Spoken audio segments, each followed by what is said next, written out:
사랑하고 축복합니다. 2026년 1월 16일 금요일입니다. 오늘 하루도 하나님 나라를 마음껏 누리시는 믿음의 가족들 될 수 있기를 축복합니다. 오늘 말씀 제목은 약속 위에서 출발하는 신앙이라는 제목으로 말씀을 나누고자 합니다. 오늘 말씀은 창세기 11장 10절에서 30절까지의 말씀입니다. 말씀 봉독합니다.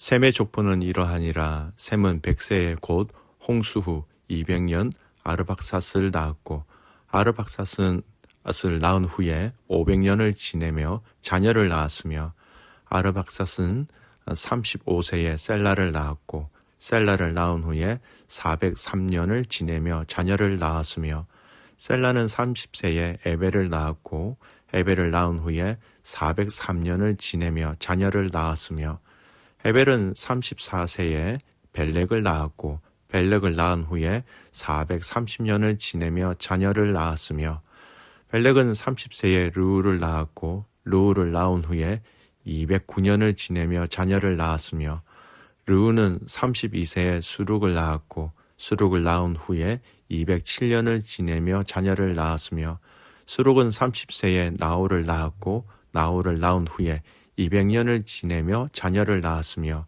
나홀은 29세에 데라를 낳았고, 데라를 낳은 후에 119년을 지내며 자녀를 낳았으며, 데라는 70세에 아브람과 나홀과 하란을 낳았더라. 데라의 족보는 이러하니라. 데라는 아브람과 나홀과 하란을 낳고, 하란은 롯을 낳았으며, 하란은 그 아비 데라보다 먼저 고향 갈대아인의 우르에서 죽었더라. 아브람과 나홀이 장가 들었으니 아브람의 아내의 이름은 사레며 나홀의 아내의 이름은 밀가니, 하란의 딸이요 하란은 밀가의 아버지이며 또 이스가의 아버지더라. 사레는 임신하지 못함으로 자식이 없었더라. 아멘. 오늘 말씀 제목은 약속 위에서 출발하는 신앙입니다.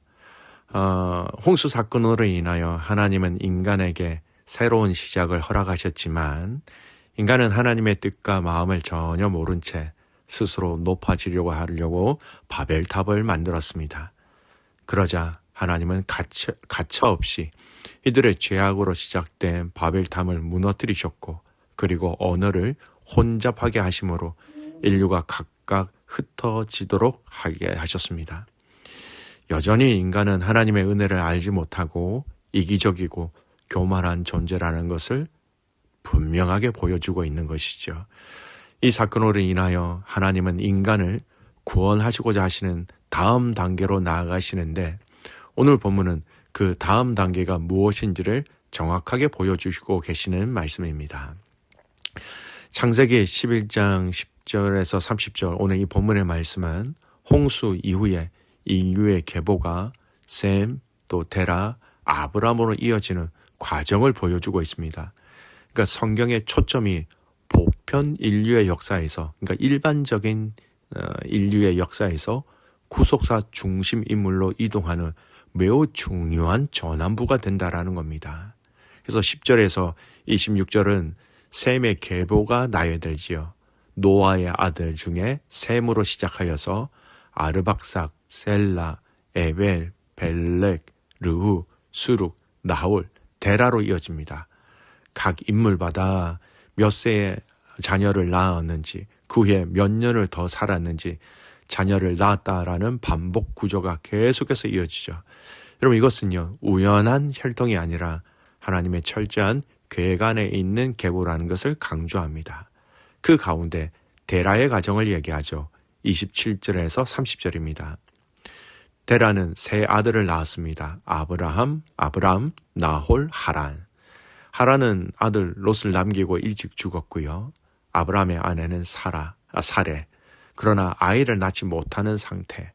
나홀의 아내는 밀가. 이렇게 소개합니다.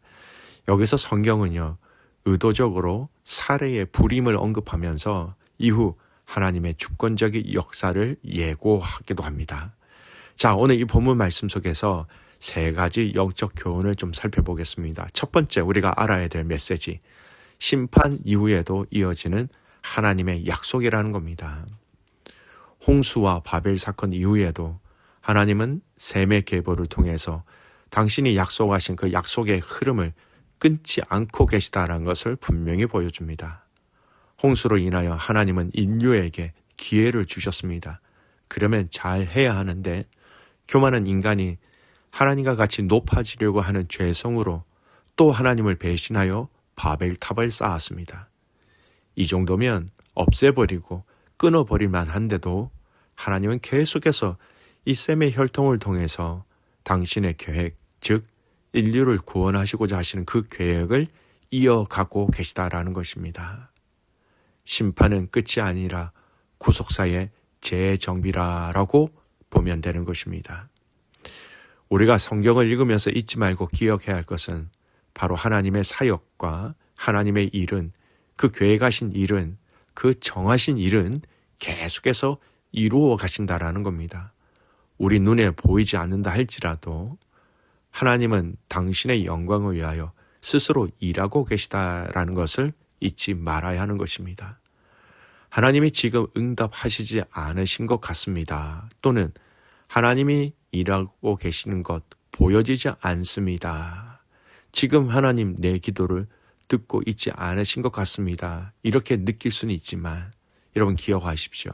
하나님 그 모든 것을 다 알고 계시고 하나님은 당신의 영광을 위하여 스스로 일하고 계시다라는 것.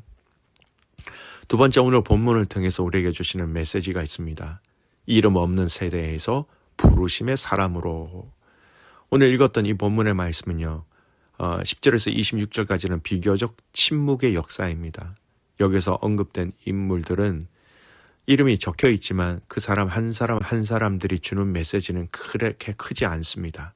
그러나 27절부터 아브라함과 이어지는 이 연결고리에서는 즉 한 가문, 한 사람을 통해서 온 세상에 복을 주시는 방향으로 전개되어진다라는 겁니다.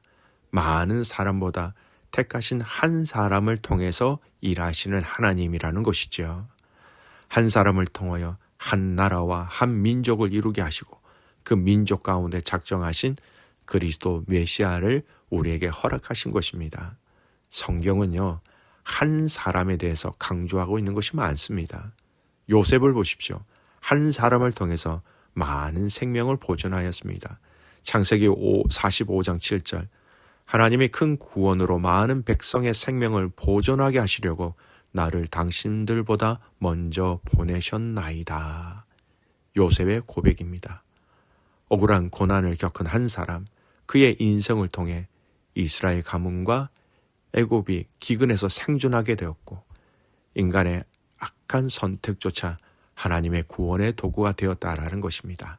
한 사람을 통하여. 모세를 보십시오. 한 사람을 통해 한 민족을 구원하셨습니다.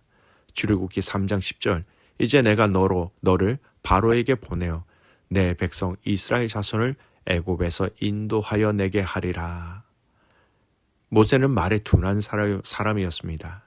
그러나 하나님의 부르심 앞에서 지도자가 되었고 그 하나님의 구원하심의 능력과 인도하심으로 그 한 사람을 통하여 이스라엘 백성들을 구원해내셨다라는 것이죠. 다윗도 그 한 사람 중에 해당됩니다.